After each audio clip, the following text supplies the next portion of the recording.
Greetings from Jerusalem, Jane. I want to make the first video update today before I'm heading out to simply buy groceries, which is something that's just become meaningless in the midst of all the things that we are facing. The first thing I do when I wake up in the morning is to look at my phone, then you turn on your TV, and then the news is just blasting every day with Israel being at war.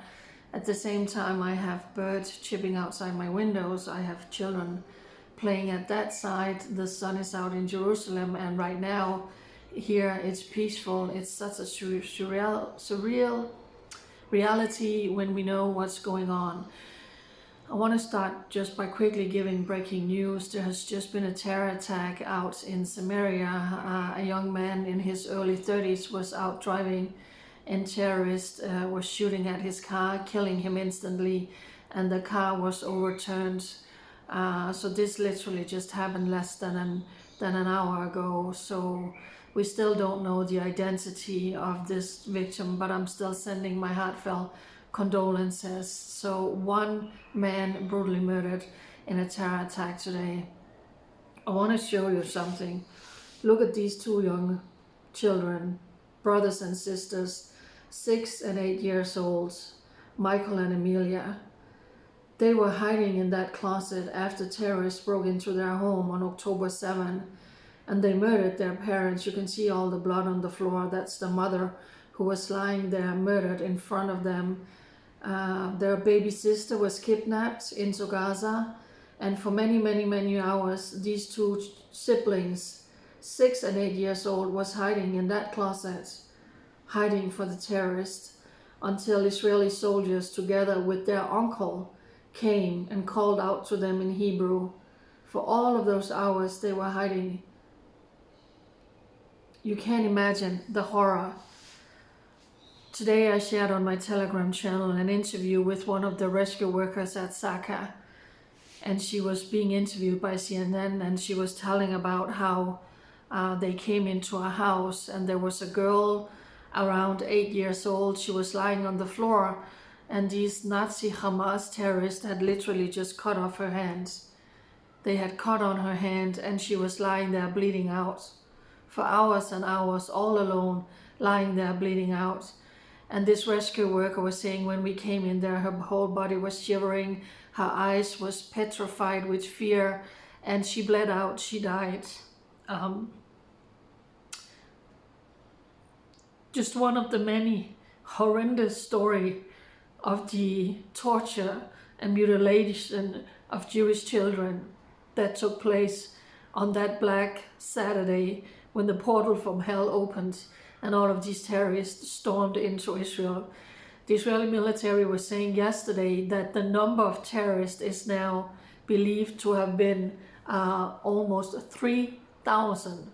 3,000 terrorists, like a small army, entered into Israel, and they committed the worst atrocities the world has seen in I don't even know how many years.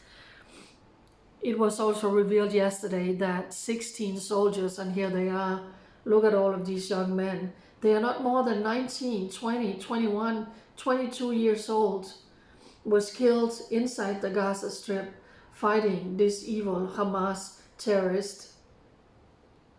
So I'm sending my deepest condolences to all of them. Yesterday in my video update I shared about one of them, the Mark family. He's up here in the corner. The mother in that family had to bury her husband because he was brutally murdered in a terror attack that she was also in, where she survived. This son survived and her daughter was injured, but she had to bury her husband because he was killed in that terror attack. Years later she had to bury her son. He was killed in a traffic accident. On that horrible Black Saturday, her nephew was killed defending Israel, and now her son was killed inside Gaza battling Hamas. So that's one woman burying her husband in a terror attack, her son in a traffic accident, her son inside Gaza, and a nephew murdered by ISIS Hamas. You can't imagine the horrors that's taking place in this family and the grieving hearts. So this morning it actually came out that another soldier had been killed inside the Gaza Strip. His name was Yael Silber. I hope I'm saying his name correctly. He was actually on a trip when this war broke out, but he rushed back to Israel and joined the army because he wanted to defend the Jewish homeland. And he was killed inside the Gaza Strip. So right now, the number for soldiers being killed inside the Gaza Strip fighting Hamas is standing at 17.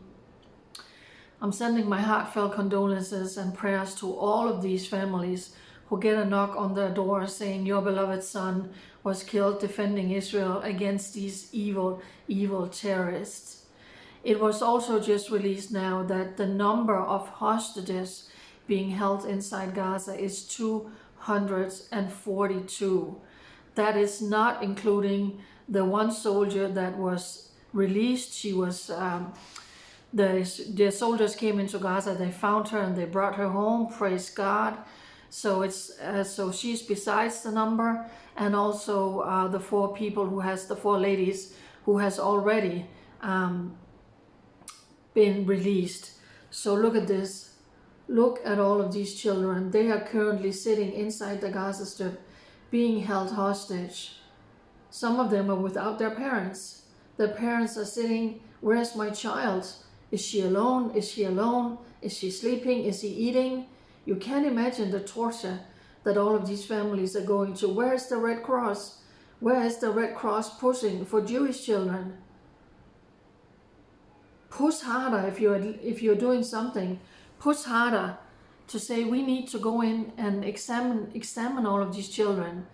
See if they're eating, where are they sleeping, how are they getting treated? And of course not just the children, but also every single person who is held captive inside the Gaza Strip. So more than 1,400 people murdered, more than 5,000 injured. Now the number of people inside Gaza is 242.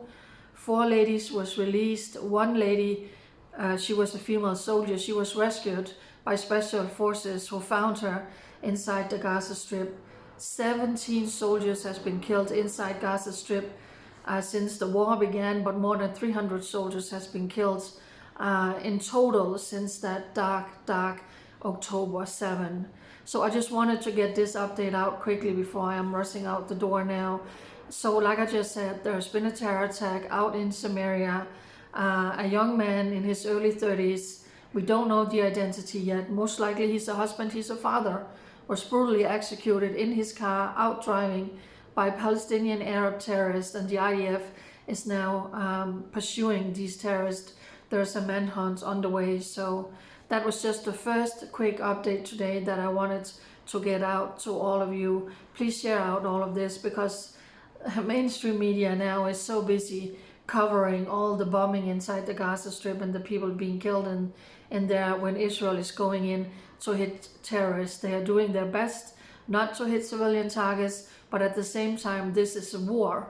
And in war, there are casualties. The difference is that Hamas came in with 3,000 evil terrorists who came with one goal, and that was to murder Israelis. That was to burn babies and to rape the women and to take hostages back into the Gaza Strip. They knew exactly what the response was going to be when they planned and carried out this attack. And like the rats and the cowards they are right now, they are hiding in bunkers. So Israel is doing the best they can to avoid civilian casualties, but this is war, and that's the reality. So thank you for watching. Please share out this video, and for such a time as this, united, we stand with Israel. Bye.